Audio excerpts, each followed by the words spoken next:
This is Spartacus!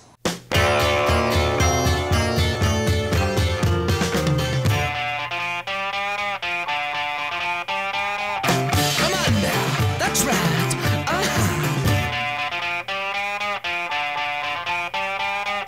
Come on now. That's right.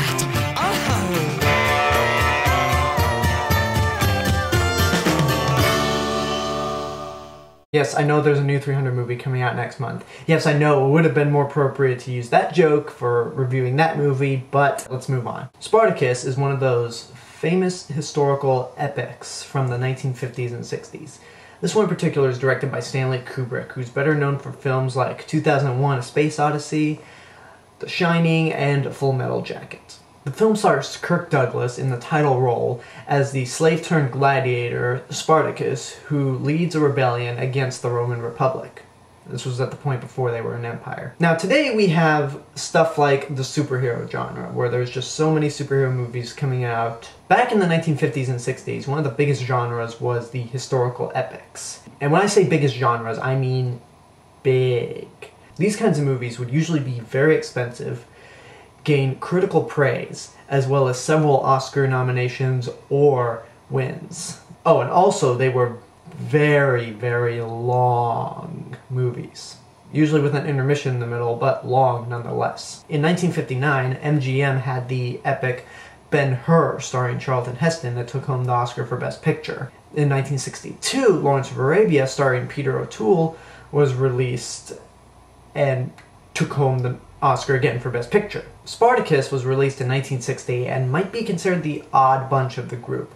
While it was a financial success at the time, critics didn't really care for it at the time of its release, and it didn't get Oscar nominations for Best Actor, Best Picture, Best Director, something that the other two films got. Now, does that mean Spartacus is a lesser movie? Not particularly, no. It's still a great movie in my opinion, and it is responsible for making Stanley Kubrick the name that he was, similar to how Jaws basically launched Spielberg into his career. Surprisingly, Spartacus does not feature any aspects that say Stanley Kubrick made this movie. It just seems like the studio told some random guy, hey, can you make this historical epic for us?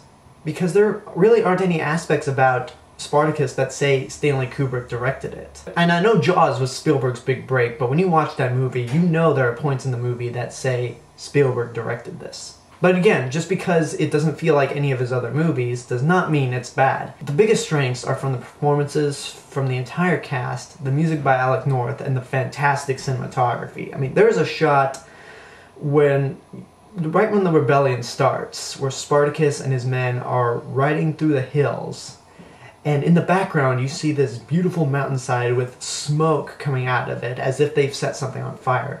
It's a static shot that just stays like this, as you see the smoke in the distance and the horses riding off into the foreground. It is a really cool shot. Now, there were a few issues I had with the movie. I did really, really love it, but there were some issues I had. For one thing, I wasn't too sold on Kirk Douglas as Spartacus. It was more like Spartacus was just unidentifiable at first. But then once the rebellion actually got going, I started to learn more about him, and he became a really good character. And Kirk Douglas, despite not getting an Oscar nomination for this, was really good in the movie. So that's one issue I thought I would have, but the movie picked up soon. Another problem I had is that it is too long, which I can't fault the movie for entirely, because it is a historical epic that's 3 hours long with an intermission in the middle. But, I don't know, I was never bored, but I felt like it should have been shorter. Those are minor complaints because Spartacus truly is an entertaining movie. Is it the best of these historical epics that I've seen, like Ben-Hur or Lawrence of Arabia? It might be. I haven't seen Lawrence of Arabia or Ben-Hur in some time, but regardless, it's still a really good movie. It's worth seeing in your lifetime, especially if you like these old classic movies, and especially if you're a Kubrick fan or an up-and-coming fan of Stanley Kubrick. This is one thing of his that you should watch, because this made Stanley Kubrick, the director, he was. And that's my review for Spartacus. Leave a comment, tell me what you thought of the movie, subscribe to my channel for more stuff in the future. You can check out my other channel, AlexG462. You can follow me on Twitter at AlexG462. Follow me on Instagram at TheRealMrRobinson. And go like my Facebook page, /TheCinemas with Mr. Robinson. Check out Geeked Out Nation also, where I post up written reviews. I've had a few Sundance reviews up there because I haven't had time to actually make video reviews for Sundance because of school. But hopefully I can get to video reviews in this coming weekend, because it's a long weekend for us here at Santa Cruz. And you should check out Geeked Out Nation if you're a Godzilla fan, because I am reviewing every Godzilla movie in this month, similar to what I did on my old channel, in prep for the new movie that's coming out in May. So you should definitely check that out. At the time this video is being uploaded, my current review would be Godzilla vs. Gigan. So again, go to Geeked Out Nation and check out my reviews. And as always, remember to know it before you see it. This has been The Cinemas with Mr. Robinson, and I'll see you guys later.